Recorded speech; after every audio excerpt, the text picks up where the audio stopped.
എല്ലാവർക്കും ടാലന്റ് പ്ലസിന്റെ പുതിയ ക്ലാസ്സിലേക്ക് സ്വാഗതം. നമ്മൾ ഇന്ന് ഡിസ്കസ് ചെയ്യാൻ പോകുന്നത് ദ വേൾഡ് ഓഫ് ഇലക്ട്രിസിറ്റി, അതായത് വൈദ്യുതിയുടെ ലോകം എന്ന ചാപ്റ്ററാണ്. ആദ്യം ഈ ക്ലാസ് കേൾക്കുന്നതിന് മുമ്പ് മക്കളെല്ലാവരും ഒരു കാര്യം ചെയ്യണം. എന്താണെന്നോ, ആദ്യം നിങ്ങളുടെ പാഠപുസ്തകത്തിലെ ആ പാഠഭാഗം ഒന്നെടുത്ത് വായിക്കണം. ഓക്കെ അല്ലേ? കാരണം ആ പാഠഭാഗവുമായി നിങ്ങൾക്ക് വരാൻ സാധ്യതയുള്ള ചോദ്യങ്ങളാണ് ഇവിടെ ഡിസ്കസ് ചെയ്യുന്നത്. പാഠഭാഗങ്ങൾ വായിച്ചിട്ട് എക്സ്പ്ലെയിൻ ചെയ്യുന്നില്ല, അതിനു പകരം അതുമായി റിലേറ്റഡായി നിങ്ങൾക്ക് ഏത് രീതിയിലുള്ള ചോദ്യങ്ങളാണ് വരുന്നത് എന്ന് നോക്കിയിട്ട് അത് മാത്രമാണ് നമ്മൾ ഇന്നിവിടെ പഠിക്കാൻ പോകുന്നത്. നമുക്ക് വേസ്റ്റ് ചെയ്യാൻ ഒരു മിനിറ്റ് പോലുമില്ല, വേഗം ക്ലാസ്സിലേക്ക് കിടക്കാം. ആദ്യമേ ഒരു കാര്യം പറയട്ടെ, ഈ ചാനൽ സബ്സ്ക്രൈബ് ചെയ്യാതെയാണ് നിങ്ങൾ കാണുന്നതെങ്കിൽ നിങ്ങളുടെ ഫുൾ സപ്പോർട്ട് എനിക്ക് വേണം. ഓക്കെ അല്ലേ? നോട്ട്സുകൾ ഗ്രൂപ്പിൽ ലഭ്യമാണ്. വൈദ്യുതിയെക്കുറിച്ച് പഠിക്കുമ്പോൾ നിങ്ങൾക്കറിയാമല്ലോ, വൈദ്യുതി ഒരു ഊർജ രൂപമാണ്. വൈദ്യുതി ഒരു ഊർജ രൂപമാണ്. ഈ ഊർജ രൂപം മറ്റു പല ഊർജ രൂപങ്ങളിലേക്കും എളുപ്പം മാറ്റാവുന്നതാണ്. വൈദ്യുതി ഒരു ഊർജ രൂപമാണ്. ഈ ഊർജ രൂപം നമുക്ക് മറ്റുള്ള ഊർജ രൂപങ്ങളിലേക്ക് എളുപ്പം മാറ്റാവുന്ന തരത്തിലുള്ള ഒരു ഊർജ രൂപമാണ് വൈദ്യുതി. ഫസ്റ്റ് പോയിന്റിലേക്ക് പോവുകയാണ്. വൈദ്യുത സെല്ലുകളിൽ വൈദ്യുതോർജത്തെ ഏത് രൂപത്തിലാണ് സംഭരിച്ചു വെച്ചിരിക്കുന്നത്? ഏത് രൂപത്തിലാണ് സംഭരിച്ചു വെച്ചിരിക്കുന്നത്? രാസോർജ രൂപത്തിലാണ് വൈദ്യുത സെല്ലുകളിൽ വൈദ്യുതോർജത്തെ സംഭരിച്ചു വെച്ചിരിക്കുന്നത്. ഇലക്ട്രിക് സെല്ലിൽ ഇലക്ട്രിക്കൽ എനർജി സ്റ്റോർ ചെയ്തത് ഏത് രൂപത്തിലാണ്? കെമിക്കൽ എനർജി രൂപത്തിലാണ്, in the form of chemical energy. ഈ കെമിക്കൽ എനർജി വീണ്ടും ഇലക്ട്രിക്കൽ എനർജി ആയിട്ട് കൺവേർട്ട് ചെയ്താണ് നമ്മൾ അത് യൂസ് ചെയ്യുന്നത്. ഇവിടെ നമ്മൾ മനസ്സിലാക്കാനുള്ള ഒരൊറ്റ പോയിന്റേ ഉള്ളൂ. ഇലക്ട്രിക് സെല്ല് അഥവാ വൈദ്യുത സെല്ലുകളിൽ വൈദ്യുതോർജത്തെ രാസോർജമാക്കി, electrical energy converted to chemical energy, അങ്ങനെയാണ് സ്റ്റോർഡ് ചെയ്തിരിക്കുന്നത്. എന്നാൽ ഇത് പിന്നെ നമ്മൾ എന്ത് ചെയ്യുന്നു? ഈ രാസോർജത്തെ, കെമിക്കൽ എനർജിയെ വീണ്ടും വൈദ്യുതോർജമായി കൺവേർട്ട് ചെയ്യുന്നു. നമ്മൾ ഉപയോഗിക്കുമ്പോൾ രാസോർജം വൈദ്യുതോർജമായി മാറ്റിയിട്ടാണ് നമ്മൾ ഉപയോഗിക്കുന്നത്. അത്രയേ ഉള്ളൂ. വൈദ്യുത സെല്ലുകൾ എന്നാൽ രാസോർജം വൈദ്യുതോർജമാക്കുന്ന സംവിധാനമാണ് എന്ന് നിങ്ങൾ മനസ്സിലാക്കുക. നെക്സ്റ്റ്, ശബ്ദം, പ്രകാശം, താപം, മണ്ണ് എന്നിവയിൽ നിന്നും ഊർജ രൂപത്തിന് ഉദാഹരണം അല്ലാത്തത് തിരഞ്ഞെടുക്കുക.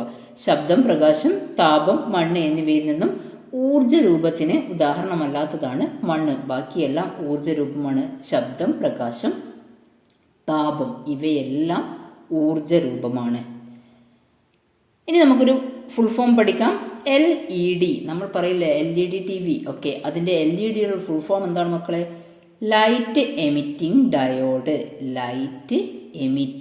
ഡയോഡ് എന്നതാണ് LED പൂർണ്ണരൂപം.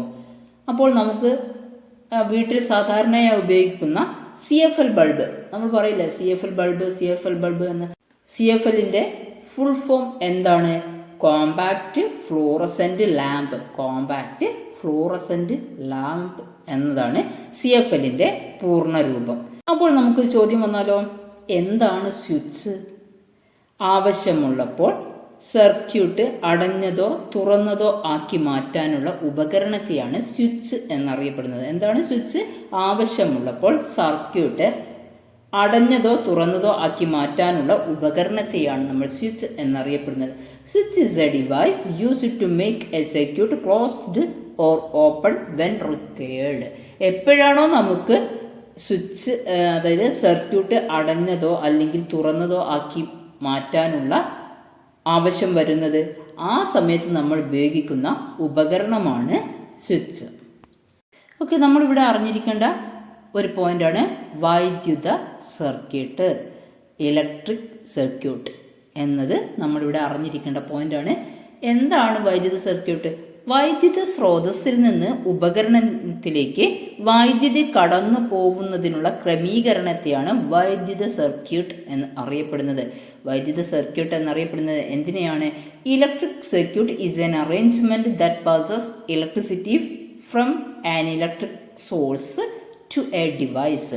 വൈദ്യുത സ്രോതസ്സിൽ നിന്ന് ഉപകരണത്തിലേക്ക് വൈദ്യുതി കടന്നു പോകുന്നതിനുള്ള ക്രമീകരണത്തെയാണ് വൈദ്യുത സർക്യൂട്ട് എന്ന് അറിയപ്പെടുന്നത്. ഒരു സർക്യൂട്ടിൽ ചുരുങ്ങിയത് എന്തൊക്കെ ഉണ്ടായിരിക്കും? വൈദ്യുത സ്രോതസ്, ചാലക കമ്പി, ഒരു വൈദ്യുത ഉപകരണം എന്നിവ മിനിമം ഉണ്ടായിരിക്കും. A circuit requires at least an electric source, connecting wire and an electric device. ഇവ മൂന്നും ഒരു ഇലക്ട്രിക് സർക്യൂട്ടിൽ മിനിമം ഉണ്ടായിരിക്കേണ്ട കാര്യങ്ങളാണ്. ഇനി നമുക്ക് ക്ലോസ്ഡ് സർക്യൂട്ട് എന്താണെന്നും ഓപ്പൺ സർക്യൂട്ട് എന്താണെന്നും നോക്കാം. ഒരു സർക്യൂട്ട് പൂർത്തിയായിട്ടുണ്ടെങ്കിൽ അത് അടഞ്ഞ സർക്യൂട്ട് ആണ്. ഒരു സർക്യൂട്ട് പൂർത്തിയായിട്ടുണ്ടെങ്കിൽ അത് അടഞ്ഞ സർക്യൂട്ടാണ്. സർക്യൂട്ട് പൂർത്തിയായിട്ടില്ലെങ്കിൽ അത് തുറന്ന സർക്യൂട്ടാണ്. അടഞ്ഞ സർക്യൂട്ടിൽ മാത്രമേ ഉപകരണങ്ങൾ പ്രവർത്തിക്കുകയുള്ളൂ. അടഞ്ഞ സർക്യൂട്ടിൽ മാത്രമേ ഉപകരണങ്ങൾ പ്രവർത്തിക്കുന്നുള്ളൂ. പക്ഷെ അവിടെ നിങ്ങൾ 2 പോയിന്റ് പഠിച്ചിരിക്കണം. സർക്യൂട്ട് തുറന്നതാകുമ്പോൾ സ്വിച്ചിന്, നമ്മളിപ്പോൾ സ്വിച്ചിനെ കുറിച്ച് പഠിച്ചു. അപ്പോൾ സ്വിച്ചിന് എന്താണ് സംഭവിക്കുന്നത്? സ്വിച്ച് ഓഫ് ആകുകയാണ് ചെയ്യുന്നത്. സർക്യൂട്ട് തുറന്നതാകുമ്പോൾ സ്വിച്ചിന് എന്താണ് സംഭവിക്കുക? സ്വിച്ച് ഓഫ് ആകുകയാണ് ചെയ്യുന്നത്. ഒരു സർക്യൂട്ട് അടഞ്ഞതാണെങ്കിൽ, അല്ലെങ്കിൽ അത് സർക്യൂട്ട് പൂർത്തിയായിട്ടുണ്ടെങ്കിൽ അവിടെ സ്വിച്ച് ഓൺ ആവുകയാണ് ചെയ്യുന്നത്. മനസ്സിലായല്ലോ? സർക്യൂട്ട് തുറന്നതാകുമ്പോൾ സ്വിച്ചിന് എന്ത് സംഭവിക്കുന്നു? സർക്യൂട്ട് തുറന്നതാകുമ്പോൾ സ്വിച്ച് ഓഫ് ആകുന്നു. സർക്യൂട്ട് അടഞ്ഞതാണെങ്കിൽ അവിടെ സ്വിച്ച് ഓൺ ആവുകയാണ് ചെയ്യുന്നത്. ഒരു സർക്യൂട്ട് പൂർത്തിയായിട്ടുണ്ടെങ്കിൽ അതിനെ അറിയപ്പെടുന്നത് അടഞ്ഞ സർക്യൂട്ട് എന്നാണ്. അപ്പോൾ സ്വിച്ച് എന്താണ്? ആവശ്യമുള്ളപ്പോൾ സർക്യൂട്ട് അടഞ്ഞതോ തുറന്നതോ ആക്കി മാറ്റാനുള്ള ഉപകരണമാണ് സ്വിച്ച്. ഈ പോയിന്റ് സെറ്റ് ആയല്ലോ. ഈ പറഞ്ഞ സ്വിച്ചും ഓപ്പൺ ആൻഡ് ക്ലോസ്ഡ് സർക്യൂട്ട് നിങ്ങൾക്ക് ക്ലിയർ ആയെന്ന് വിചാരിക്കുന്നു. ഓക്കെ, വൈദ്യുത ചാലകങ്ങൾക്ക് ഉദാഹരണങ്ങൾ എന്തൊക്കെയാണ്? വൈദ്യുത ചാലകങ്ങൾക്ക് ഉദാഹരണങ്ങളാണ് ഇരുമ്പ്, സ്വർണം, ജലം, സ്റ്റീൽ. ചാലകം എന്നാൽ വൈദ്യുതി കടന്നു പോകാൻ സഹായിക്കുന്ന വസ്തുക്കളാണ് വൈദ്യുത ചാലകങ്ങൾ എന്നറിയപ്പെടുന്നത്. ഇരുമ്പ്, സ്വർണം, ജലം, സ്റ്റീൽ ഇവയെല്ലാം വൈദ്യുത ചാലകങ്ങളാണ്. ഓക്കെ, ബാറ്ററി ഉപയോഗിച്ച് എമർജൻസി ലാമ്പ് പ്രകാശിപ്പിക്കുമ്പോൾ നടക്കുന്ന ഊർജമാറ്റം എന്താണ്? നമ്മൾ ഓൾറെഡി പറഞ്ഞു കഴിഞ്ഞു.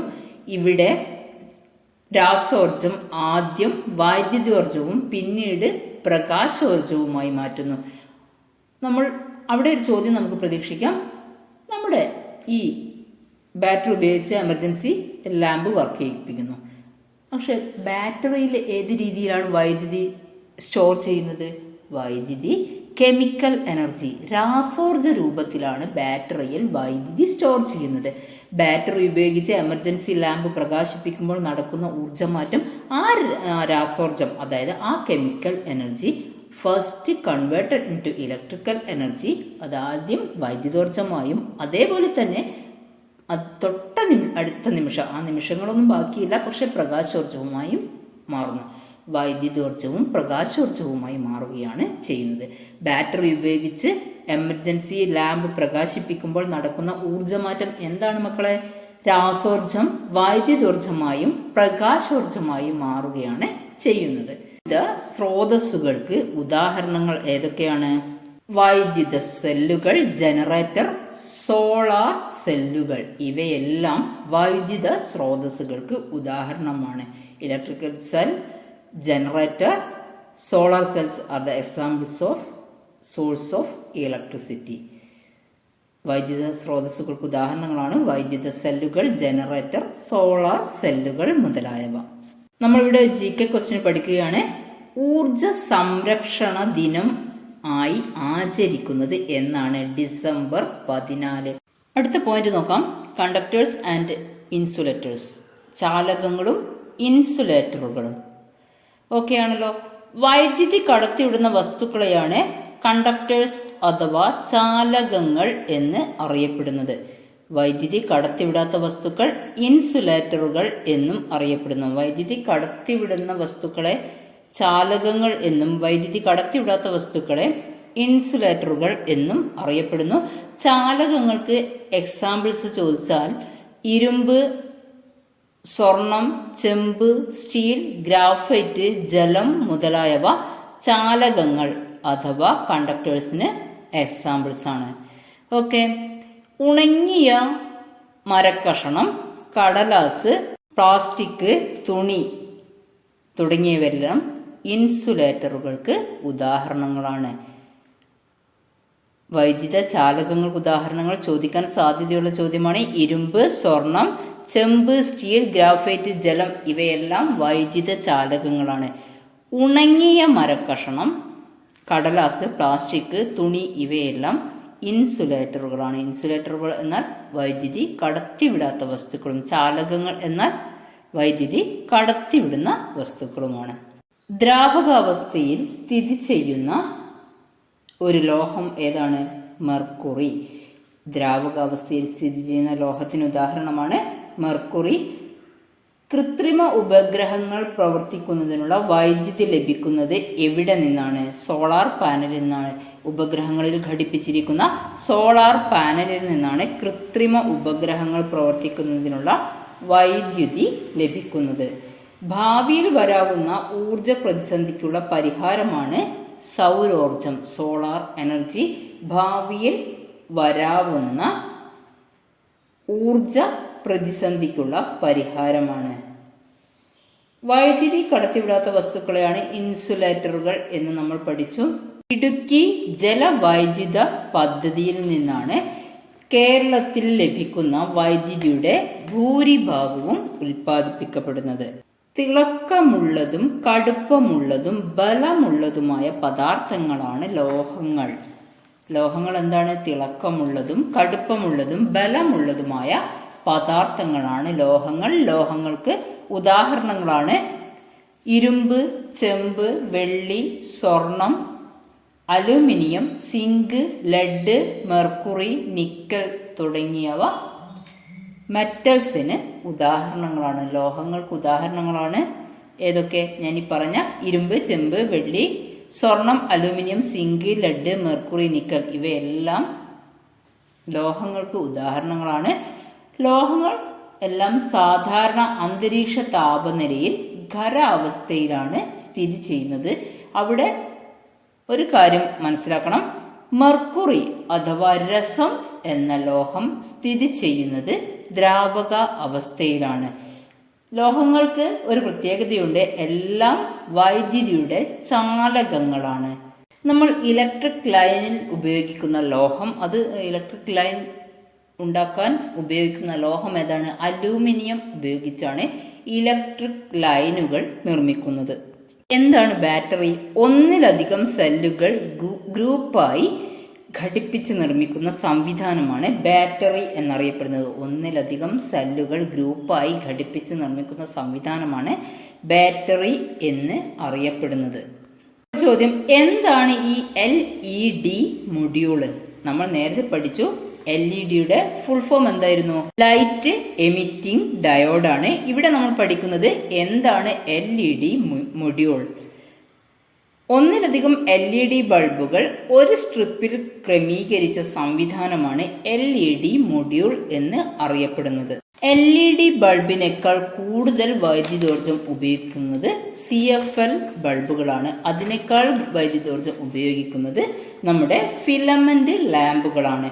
ഒരേ സമയം ചോദ്യം ഇങ്ങനെ വരാം, ഒരേ വെളിച്ചം നൽകുന്നതിന് കൂടുതൽ വൈദ്യുതോർജ്ജം ചെലവഴിക്കേണ്ടി വരിക ഫിലമെന്റ് ലാമ്പിലാണോ CFL ലാമ്പിലാണോ അതോ LED ലാമ്പിലാണോ എന്ന് ചോദിച്ചാൽ അത് ഫിലമെന്റ് ലാമ്പിലാണ്. വീടുകൾ വയറിംഗ് ചെയ്യുന്നത് നിങ്ങൾ കണ്ടിട്ടുണ്ടാവുമല്ലോ. അതിൽ ഉപയോഗിക്കുന്ന ഒരു വയർ ഉപയോഗിക്കുന്നുണ്ട്. ആ വയറുകളിൽ ഏത് ലോഹ കമ്പിയാണ് ഉപയോഗിക്കുന്നത്? ചെമ്പാണ് വീടുകളിൽ വയറിങ്ങിന് ഉപയോഗിക്കുന്ന വയറുകളിൽ ഉപയോഗിക്കുന്ന ലോഹ കമ്പി. കേരളത്തിലെ താപവൈദ്യുത നിലയം എവിടെയാണ് സ്ഥിതി ചെയ്യുന്നത്? കായംകുളത്താണ് താപവൈദ്യുത നിലയം സ്ഥിതി ചെയ്യുന്നത്. വൈദ്യുതിയെ പറ്റി നമ്മൾ ഇത്രത്തോളം പഠിച്ചു, പക്ഷെ വൈദ്യുതിയുടെ പിതാവ് ആരെന്ന് പഠിച്ചിട്ടില്ലല്ലോ. മൈക്കൽ ഫാരഡേയാണ് വൈദ്യുതിയുടെ പിതാവ് എന്ന് അറിയപ്പെടുന്നത്. നമ്മളിപ്പോൾ ഫിലമെന്റ് ലാമ്പിനെ കുറിച്ച് പഠിച്ചു.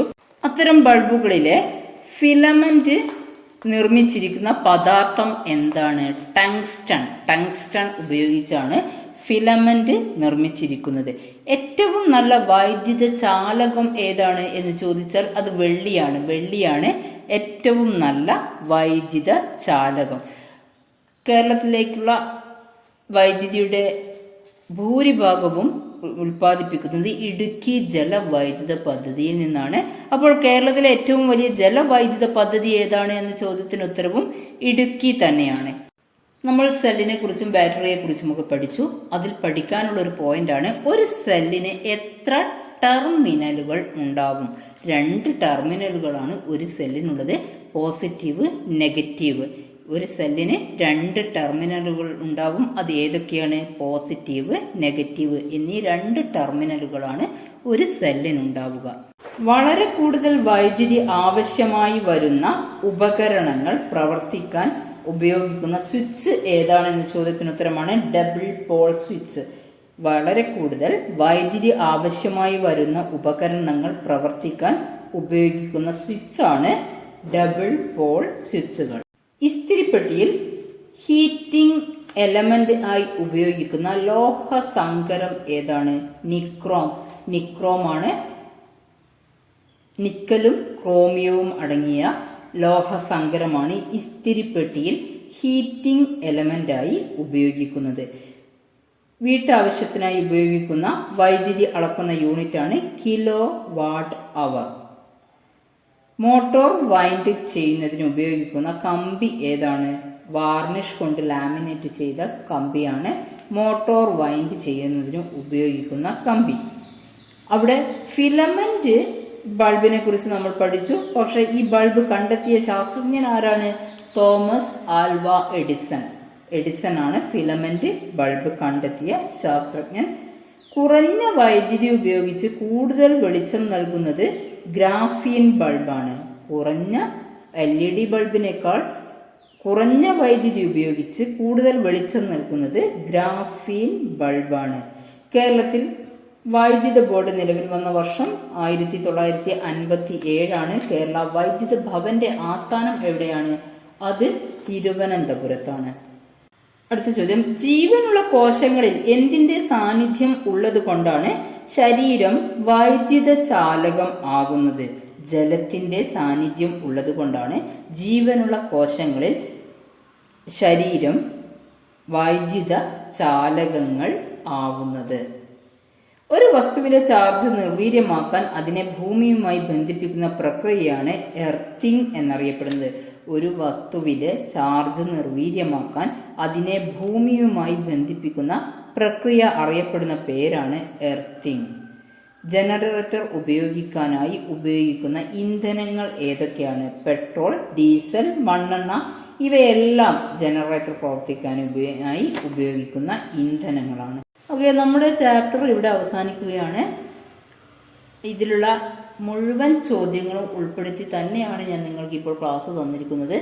ക്ലാസ് 1 മിനിറ്റ് പോലും സ്കിപ്പ് ചെയ്യാതെ കാണുക, നിങ്ങൾക്കത് ഉപകരിക്കും. ഓക്കെ അല്ലേ? അതേപോലെ തന്നെ ഇതോടനുബന്ധിച്ചുള്ള മോക്ക് ടെസ്റ്റ് ഗ്രൂപ്പിൽ അവൈലബിൾ ആണ്. നോട്ടും ഗ്രൂപ്പിൽ ഷെയർ ചെയ്യുന്നതായിരിക്കും. എല്ലാവരും നന്നായിട്ട് പഠിക്കുക. ഇനി 52 ദിവസങ്ങൾ മാത്രമേ ഉള്ളൂ നമ്മുടെ USS എക്സാമിന്, അത് ഓർമ്മ വേണം. ഓക്കെ, അടുത്ത പാഠഭാഗവുമായി കാണും വരേക്കും goodbye, see you soon.